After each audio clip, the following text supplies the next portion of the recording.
do të ndalëm pak të shpirti. Shpirti është gjëja më madhështore dhe statusi i shpirtit tek Allahu është shumë i madh. Shpirti që ndodhet mes krahërorit njerëzve është një çështje madhështore dhe Allahu i Madhërisëm në librin e tij, fisni Kur'anin famullar, është betuar në shumë krijesa për me na tregu neve madhështinë dhe lartmadhërinë e madhe që e ka. E kemi shembullin në surën e Shems. Sura Shems është sura mekase që ka zbrit para hijretit pejgamberit sallallahu alaihi wasallam. Në këtë sure Allahu betohet në atë që ka kriju 11 betime. Allahu betohet 11 betime. Dhe në këtë sure llogaritet betimi më i gjatë në Kur'an. Kur Allahu betohet në diçka, na jep me kuptu rëndësinë, vlerën dhe peshën e madhe që ka tek Allahu i Madhërisëm. Thot Allahu në Kur'an: "Wash-shamsi wa-duhaha", pasha diellin dhe dritën e tij. "Wal-qamari idha talaha", pasha hënën kur vjen pas tij. Pasha ditën kur ai dielli është ndrit, pasha natën kur e mbulon atë, pasha qiellin dhe atë që e ndërtoi atë, pasha tokën dhe atë që e shtriju atë, wa nafsin wa ma sawaha, pasha njeriu dhe atë që e krijoi atë, dhe ja mësoi se cilat janë gjërat e mira dhe cilat janë gjërat e këqija. 11 betime radhazi. Pas 11 betime, çka thot Allahu? Qad aflaha man zakkaha. Ka shpëtuar ai që e ka pastruar veten e tij, shpirtin e tij. Ai që e ka pastruar veten e tij, shpirtin e tij, duke ju bindur Allahut, duke adhuruar Allahun, duke bërë vepra të mira, duke u larguar nga veprat e këqija e kështu me radhë.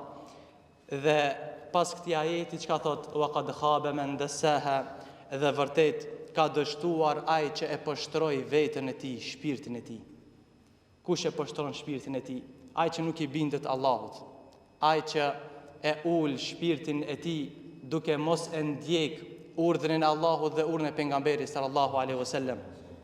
Andaj prej shumë qëllimeve që ka kjo sure, qëllimi kryesor është rëndësia që ka pastrimi i shpirtit, rëndësia që ka pastrimi i shpirtit përmes adhurimeve dhe humbjen e madhe që ka shpirti kur jenë neglizhent pastrimin e saj.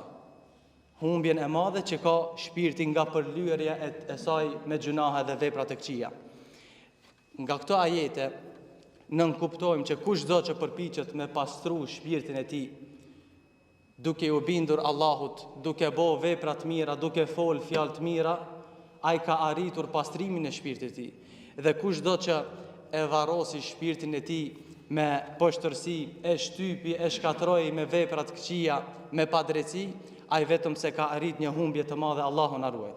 Pra, wa qad khaba man dassaha, vërtet është shkatruar ai që e poshtroi shpirtin e tij me idhujtari, gjunahe, mohim, vepra të këqija e kështu me radhë. Shpirti i nderuar i lartë nuk e pranon kur idhujtarinë. Një shpirt i mirë që është bindur dhe është nënshtruar Allahut, nuk e pranon idhujtarinë, nuk e pranon veprën e keqe, nuk e pranon padrejtinë, nuk e pranon immoralitetin, nuk e pranon tradhtin. Dhe kundërta e kësaj, një shpirt i poshtër dhe i ulët, i degraduar, i pranon të gjitha. Nga se është bërë imun prej veprave të këqija, është bërë imun prej tradhtisë, është bërë imun prej padrejtisë, pra çdo shpirt anon drejt asaj që i ngjan dhe i përshtatet asaj. Çdo shpirt anon drejt asaj që i përshtatet shpirtit. Meqense pastrimi i shpirtit është një rëndësi shumë e madhe për besimtarin dhe pastrimi i shpirtit si rezultat e ka shpëtimin dhe sigurinë në dunja dhe në ahiret.